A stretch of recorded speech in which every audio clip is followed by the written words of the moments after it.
Did you know that the price of your dinner and everything else is tied to the price of the Canadian dollar? Ted's here. Let's begin. This is Debt Free in 30. Here's your host, Doug Hoyes. Ted, have you ever gone to the United States of America? Well, I was born in this little place called Chicago, there. Illinois. I've never heard of that. I assume that's a small town. Mm-hmm. So you understand what the United States is. I do. And you came here as a young lad and I believe I was 5 when I became, at that time we were called landed immigrants. Landed immigrants. That term doesn't exist anymore. I think now you're called a permanent resident. Permanent doesn't matter. resident. I'm a Canadian citizen because I did that years and years and years ago. Yes, because you're more than 5 years old now. So when you go to the United States, if you want to spend money, you have to have U.S. dollars because we only take U.S. dollars. They're funny that way. Yes, here in America. So at the time of this recording, and people, of course, watch our shows like years in advance. So That's true. It might be 2040 when somebody is watching this. But so far in 2025, the Canadian dollar has been very volatile. Yes. That means up and down. So, for example, on February 3rd, 2025, you would have had to pay over $1.47 Canadian to get $1 US. Sounds right. But on February 14th, it was $1.42. So that's a big swing. Now, let me give you some historical numbers here. January 2002. You remember 2002? As if it was yesterday. Neither do I. Or 23 years ago. It was $1.61 that you had to pay. Mm-hmm. November 2007. 5 years later, 90 cents. Mm-hmm. I guess that's almost 6 years later, but whatever. It's a good time. So why? Well, there's first thing I don't understand. I mean, I understand it, but I don't really understand it. So $1.61 is the same as 62 cents. 90 cents is $1.10 because it depends which way you're going. Right. So if you take the dollar, whichever dollar you're going to use, and you divide it by the exchange rate, that'll give you the other number that you're looking for. So I have to pay $1.61 to get that American dollar if this was January 2002. Right. But when I exchange it back, I only get 62 cents. Correct. That doesn't seem like a good deal. Okay, so why is it that even in the month of February 2025, the dollar swung by like 5 cents? Why does it fluctuate so much? So the biggest influencer on the Canadian dollar now is the price of oil. You can call it commodities in general, but really we're an oil currency, just like all of the Middle Eastern countries, Venezuela, places that are wholly dependent on what's the exchange rate for oil. Yeah, and obviously we're not wholly dependent on oil, but that is something that we sell to the United States. Right. I mean, we also sell other stuff too. Softwood lumber. That's right. So maple syrup. That's the biggie these days. Maple syrup. Anyway. That's a huge thing. So, okay, so I get that. I'm selling my oil to the U.S. Why does that make the Canadian dollar go up and down? Well, so because you've got oil is being sold by a number of different countries around the world. It's basically a worldwide price. People are willing to pay for it in U.S. dollars. And it's so if you want to sell a barrel of Canadian oil, that's what they're going to pay. It'll influence what the Canadian dollar is worth. Yeah, and we could do a 7-hour show on this. We're not going to. We're not going We're not to. Economists, and it's That's right. We play them on this podcast, but right. The U.S. dollar is the world reserve currency, meaning pretty much everything is denominated in U.S. dollars. Okay, you got to pick some kind of rate of exchange so everybody's talking the same thing. You can't Chinese yuans or Russian rubles or English pounds or euros it doesn't make any sense. Something has got to be used as the rate of exchange for the world, and right now it's the U.S. dollar. And it's just easier if we all use the same thing. It's right. kind of like in most countries you can find someone who speaks English. Mm-hmm. Even if that's not their primary language, well, that's kind of the language of business, I guess. And it's the same with the dollar. Okay, so if everybody is so the price of oil is set not in Canada or the U.S., it's a worldwide thing, right. But everyone needs U.S. dollars to buy it. Yep. So if more people want to buy it, dollar goes up. Right. They don't, it goes down. Okay, I get that.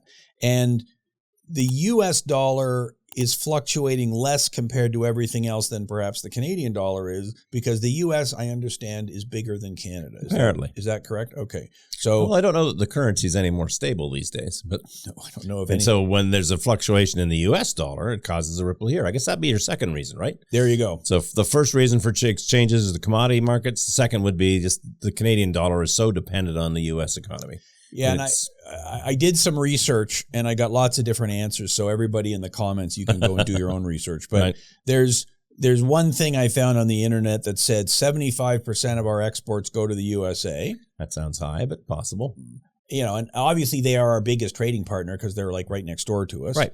And so if the U.S. economy is doing well, we're shipping more. If it stumbles, we're shipping less, and that just amplifies these fluctuations. Right. Okay, third item on my list, and the question was, why does the dollar fluctuate so much?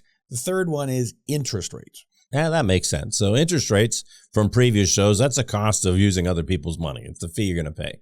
So if interest rates in Canada are higher than they are in the U.S., there's more reason for people to want to put money in Canadian dollars and Canadian savings to earn interest here. If they're lower, then there's more incentive to put them someplace else. And over the last year or so, the Canadian interest rates have been changing before the U.S. interest rates have been changing. That's true. Yep.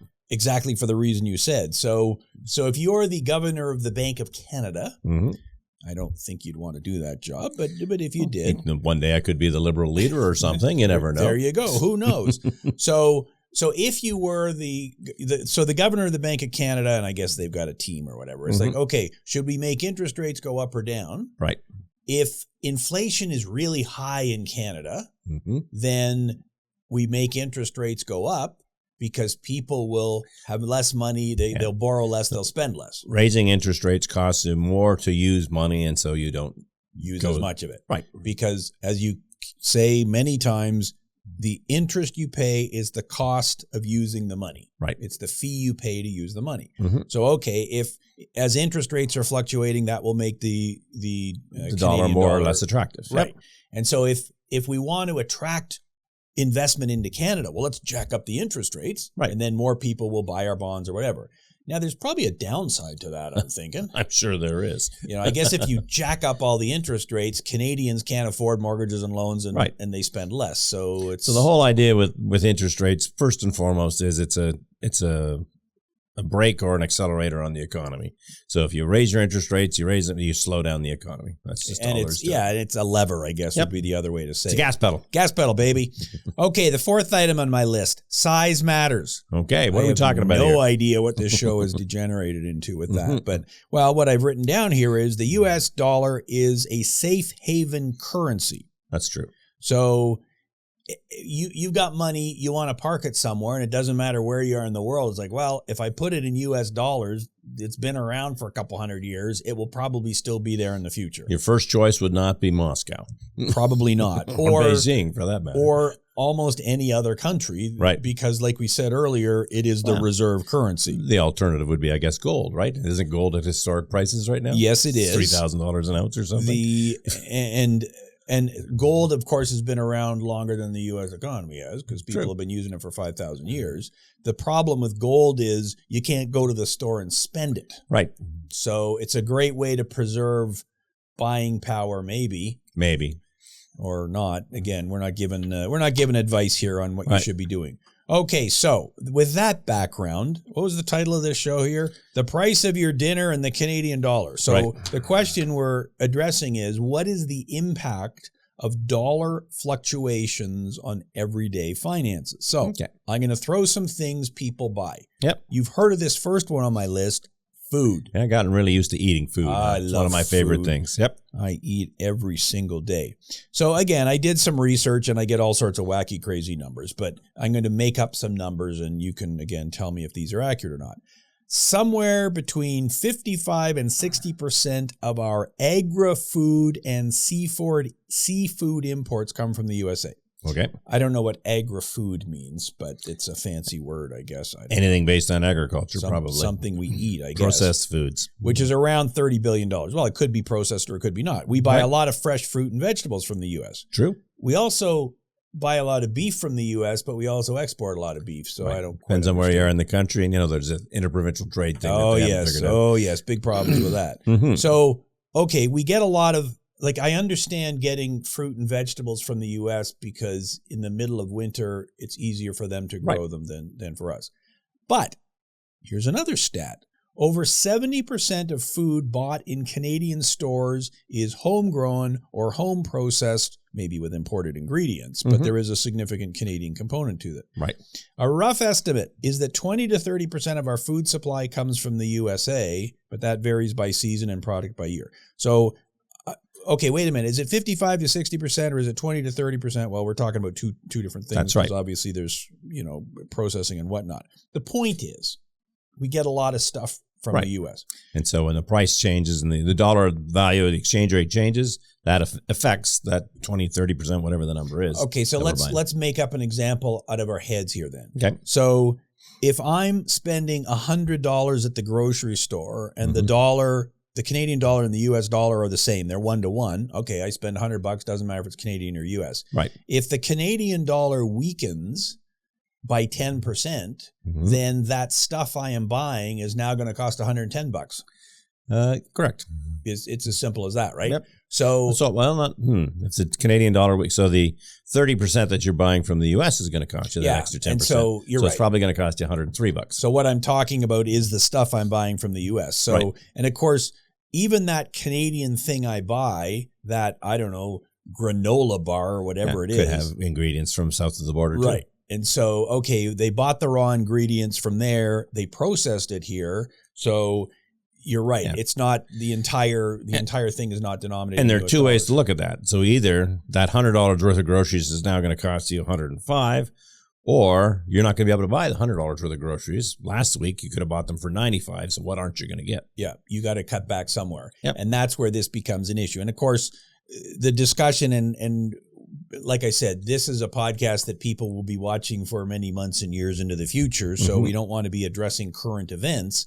But if there are tariffs or that are high or low or whatever, and if countervailing tariff, all this sort of thing, this has a direct impact on everyone, on the currency, but then on everything we spend. Okay, so food, we kind of understand that.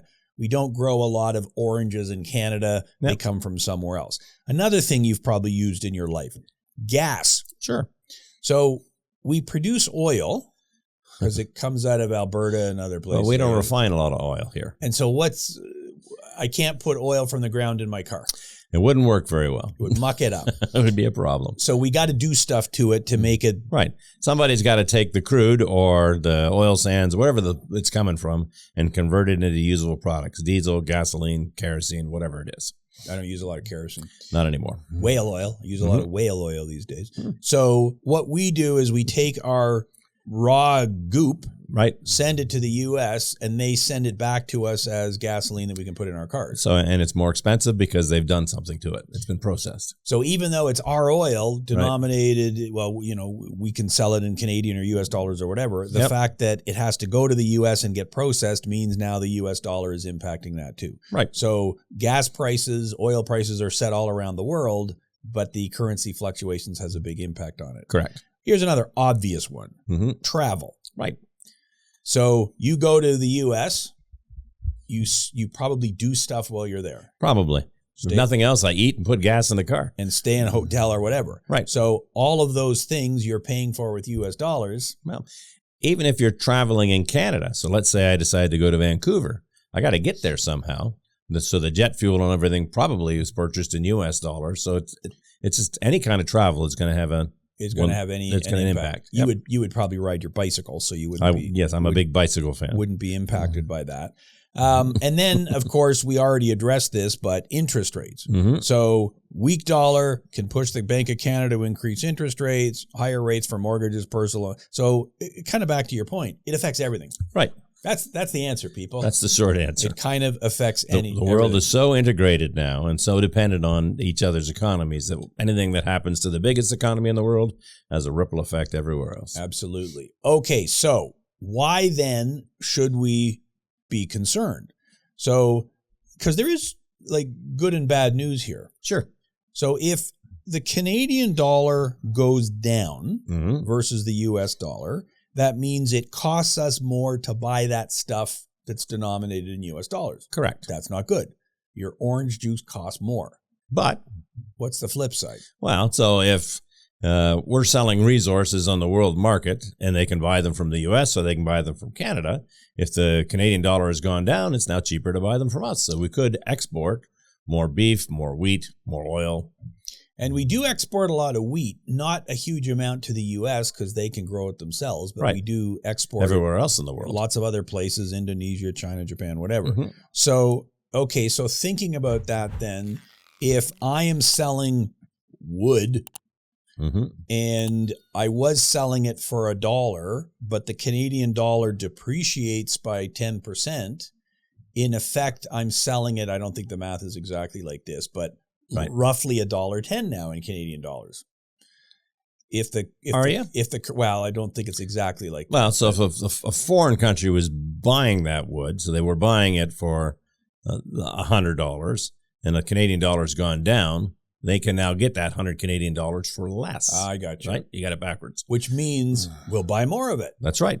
And we're still getting the $100 Canadian. Right. Because we get paid So, in our The currency. problem comes for us is now we've got this $100 Canadian, and we're trying to buy stuff that's come out of the other markets in the world, and it costs us more to do that. Right.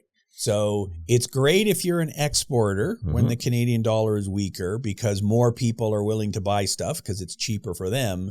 But the dollars you get back are then less valuable to be. Right. So it's bad for importers and all of us that consume things that are imported. Right. And there are a lot of things, cars would be an obvious example, Yep. where, okay, we build them here, but the parts we're using come from other places. So even though the dollar is cheaper, it costs more, and it's Gets confusing. It's all related. So, okay, why should we be concerned? So number one, if the dollar is weak, increase cost for everything you buy. I Right. think we've hammered that point. Your $5 oranges cost you $7.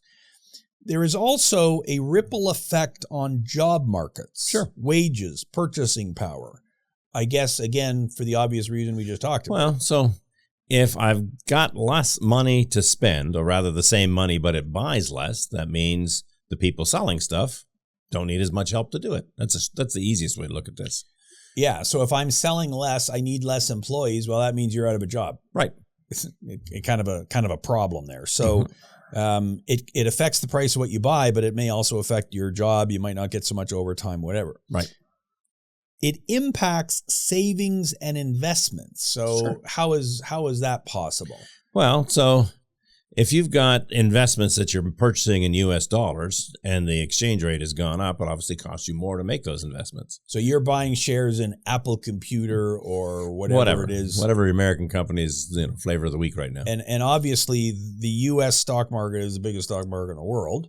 Mhm. So for diversification purposes, it kind of makes sense that my retirement fund is invested in many different countries, but the U.S. would be a big one. And someplace safe. Again, the U.S. is a big one. And so why wouldn't I want to be part of the biggest market? So if my dollar is worth less, well, then I'm able to buy less of those investments. Now, the flip side, of course, is when you do cash out those investments, you're going to get more Canadian dollars back. Yeah. And that's why there are a lot of people who it's like, okay, well, that's exactly why I'm going to invest in the U.S. Even if the investment stays at the same price, if the dollar depreciates, when I bring it back, I get more money. Right. Okay. So this seems to me then like a vicious cycle. That's an accurate way to describe it. So the dollar goes down in value. So the stuff I'm buying costs more.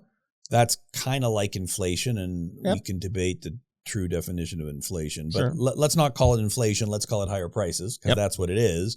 So now prices are higher. So I go to my boss and say, hey, I need a raise because I can't afford to pay for all this stuff, and prices go up. And so now wages go up, and so prices go up, and down and down we go. So that doesn't seem good. The worst part though is now I'm freaked out. Mm-hmm. Well, yeah, that's right. It's the whole psychology of all of this stuff. And the North American news media is horrible for that. I mean, the European news, particularly English, is much more kind of matter of fact. They're not as adversarial. Here, people definitely pick sides when they're telling a story. And the goal is to get you to watch. And so the best way to get people to watch is to scare them. Get you all upset. Mm-hmm. So, and again, we don't have sponsors on this show, but I'm not going to, can't figure out why. Yeah, I don't get it. I'm not going to mention names, but A few years ago, there was I don't know if you remember 2020, and there's a bunch of stuff happened. And, Right. And so there was a particular grocery chain in this country that everyone was mad at because they were taking advantage of their employees and not giving them decent raises and all the rest of it. Right. So we're not shopping there.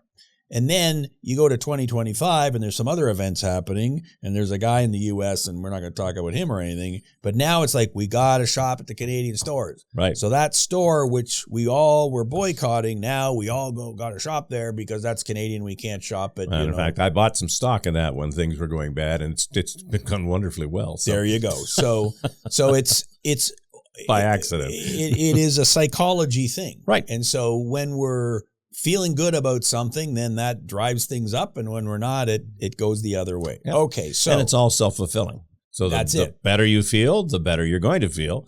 The worse you feel, your actions are going to make it's going to make it worse and worse. Yeah. Well, there's lots of psychologists who says what you should do in the morning is get up and smile in the mirror. And there you if go. You're always smiling, then it kind of makes you happier. So, and after you break the third or fourth mirror, you probably stop doing exactly. that. That's why Ted and I never smile. Yes. Okay. Practical advice. Mm-hmm. So we've kind of set the stage here. Stuff's going up in price. There may or not, or whatever. So, okay, off the top of your head, what do you want to tell the viewer? Yeah, don't panic. I mean, remember that, again, we're back to bashing on the media. Their whole goal is to get you excited. You don't want to get excited. When you're excited, you don't make good decisions. We need to come up with a really clickbaity title for this to get people all inflamed. Clickbaity title. A CBT. Yeah, so the world is ending because of the Canadian dollar. I don't know. We'll come up with something. But yeah, I agree. Don't panic, because I don't know. Is there any advantage to ever panicking? Like, does that ever help? Well, sometimes the squeaky wheel gets the oil, but that has nothing to do with this. I guess if a bear is chasing you, then maybe running is a good idea. But man, what's the old joke? I don't have to run faster than the bear. I just right. have to run faster than you, my friend. Yes, exactly. So nice joke. I think the reason you don't want to panic is there's no point in it, but also. Have we not been through this before? Like, did I not start the show by saying every that, cycle? Yeah, in the year 2002 it cost $1.60, and in 2007 it cost 90 cents. Right. So I don't think the Canadian dollar is going down to zero. Seems unlikely. Probably not going up to $2 against the U.S. But there are going to be fluctuations. So let's not be obsessing over it every single day. Although I do, of course, have on the computer the chart of the Canadian dollar that you keep track of. That and the 5-year rate. Okay, so don't panic. What's next then? Well, so the dollar is changing. So do a self-assessment. How does that affect you? So are you in a kind of position where every change in the exchange rate has a direct impact on you, or is it more subtle? So, okay, now your groceries are going to cost a little more if you're buying, I don't know, Oreos, which are probably made in New York State or something. All right, so I'm not going to buy Oreos now. I'm going to buy something else. Figure out how it impacts you and make adjustments. Yeah, and I guess you and I are not fans of budgeting, but what you are suggesting is, maybe you should make a list of what it costs you to live every month. Mm-hmm. And which items are impacted by fluctuations in the dollar. So your mortgage payment or your rent is not immediately impacted because your mortgage is probably locked in for 5 years. Your rent only changes once a year. So unless you've got a variable rate, but even that, the exchange rate isn't going to immediately affect that. It's going to be, what does the Bank of Canada do to interest rates? Yeah, and there's obviously other factors. But something like gas for your car or groceries obviously has a pretty significant effect. So, well, a bigger example might even be clothing, right? We don't make very much clothing in Canada anymore. I don't know that they make much in the U.S. either, but no, it's all coming from somewhere. But I'm sure it's denominated in U.S. dollars. Probably. So back to the whole food thing then. Okay, so I go to the store and I buy my stuff and I bring home that big long receipt. Mm-hmm. I assume they still print receipts. If you ask for them. It's not electronic. So I go through the receipt and I go, okay, that's Canadian, that's not. And so the items that are obviously being sourced from outside of Canada, those are the ones that I want to pay particular attention to then. Yeah, the issue is the most obvious ones are going to be fresh fruits and vegetables. Right. And so, okay, instead of buying lemons from the U.S., I'm going to buy lemons from Portugal. Assuming the grocery store brings them in. But are they not also denominated in U.S. dollars? They are to some extent, yep. So that's the international currency of exchange. So I'm kind of pooched. Yep. I mean, maybe I can stick it to the man in the U.S. by not buying their stuff, but from a budget point of view, well, it probably is going to cost more somewhere else. So I guess what you have to do is, and this goes back to your point about, a self-assessment is, okay, what am I willing to change? Some things I can't change. Right. So now you're talking about the elasticity of demand. Isn't that a fancy term for the economists? That's like the opposite of a clickbait title. That's right. No one would click on it. So what you're saying is what are you willing to change? If the price of something goes up, are you going to buy something else in exchange for that? Or are you just going to give up on that thing altogether? Yeah. So one example would be coffee. And we all remember the famous episode a few weeks ago where the coffee got spilled. And as a result, you're never going to let that go. Coffee cup. Well, it was me who did it. I know. So all of our coffee cups are completely empty, completely fake now. We do not produce coffee in Canada. Right. There is no greenhouse in Canada that produces coffee. That's not a thing. So, but coffee is denominated in US dollars because it's made around the world and so on. So that would be a classic example. Sure. You have made the decision that you do not drink coffee. Right. Not because of the Canadian dollar. I guess the last thing the world needs is me on caffeine. That's right. He gets way too hyped up. Most people are going to go, you know what? It's my cup of coffee. Right. I got to have my Joe. So that would be, is that highly elastic? That's inelastic. Highly inelastic. It doesn't matter what it costs. I'm buying it. Gasoline is inelastic. I'm going to keep driving my damn car. Right. Because that's the only way I can get to work at 5 a.m. before the buses start. Right. So, okay, I'm buying my coffee. That's the way it is. So what do I do about it? Well, my thought would be, maybe try to cut back a bit, but maybe it's like, well, at least a couple of days a week, I'm making it myself instead of going to the coffee shop. Putting it in the travel mug from home as opposed to, paying because Starbucks. I can make it for, 50 cents instead of $5 or whatever. Right. So I think that's exactly the analysis you have to do, looking at each item and deciding how you can modify your budget. Right. Travel would be the obvious other one. Sure. It's like, okay, well, maybe I'm going to, This is not the year to go to Hawaii or California or even Texas or something. This is the year to go to Vancouver. Right. Or Montreal. Or you do your, let's tour Toronto, do the staycation thing or camping, I just I have a hard time picturing you camping. No, that would when you show up wearing your jacket and it's that's just not a thing. That's right. But there are tons of things you can do in this country. There are tourists who come from all around the world here. Yep. So that would be a conscious decision that, you know what, I'm staying home this year. The final thing, I mean, we already talked about food, is that lettuce produced in a greenhouse in Ontario? Great. That's the one I'm going to buy then. Might be a couple of cents more expensive, but I'm supporting the economy. And frankly, the travel is less. It doesn't take as far to get to me and so on. Right. The final thing, and we always hammer this point. We can't hammer it enough. Which is if you want to be as resilient as possible, you got to reduce your debt. Right. Okay, so what does that have to do with the Canadian dollar then? How is that in any way related? So if the exchange rate for the dollar has an impact on interest rates, and we've already said that it does, by reducing your debt, you're no longer exposed to those changes in the interest rates. Yeah, if you don't have debt, you don't care what the borrowing rates are. Right. The other obvious answer is, well, I got more cash in my pocket if I'm not paying debt. Right. Making payments on the my debt. transition is from paying somebody else for using their money to you reduce your debt to zero. Now you can use that money to enhance your own lifestyle. Yeah, if half of my income is going to my debt payments, that means the other half is going to rent and living expense, food and whatnot. If my food budget goes up a bit, I don't have a whole lot of room. Right. Whereas if I've got my debt under control, then okay, I've got a little more leeway when prices fluctuate. So I know you can't buy a house without having a mortgage. It's kind of hard to buy a new car, all that sort of thing. We're not going to have the good debt, bad debt conversation again. I think we did that last week. But you can, the point is keep it as low as possible. If you got more debt than you can handle, okay, call us, we'll do a consumer proposal, whatever. Right. But if you can get the debt under control, then all the rest of these things become a lot easier. That's true. So there you go. That is the answer to what's going to happen with your expenses in the Canadian dollar. Keep your expenses low, keep your debt low, and be conscious of where you're spending your money. Nobody cares about your financial health as much as you do. It's pretty much as simple as that. So So there you go. Okay, our firm, which is called Hoyes Michaelis and Associates. Where'd we come up with that? I don't know. We thought, and that's what we came out. We've been doing this for years. I haven't met this associates guy yet. I know. Hoyes Michaelis and Associates. Keeps cashing his check. Oh, that's not the funny part. You remember when the call display on the phone could only display a certain number? That's right. So it said Hoyes and ass. That was There like you the go. great. Oh, now we're going to get banned from YouTube for saying a naughty word.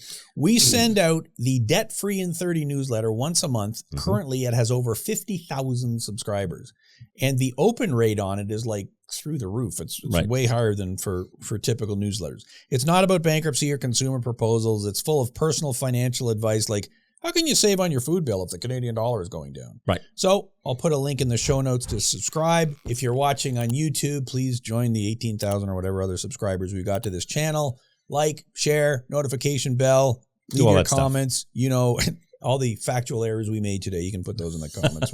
We'll clean it up.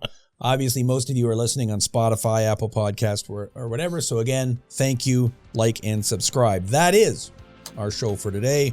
Until next week, thanks for listening. I'm Doug Hoyes. That was Debt Free in 30.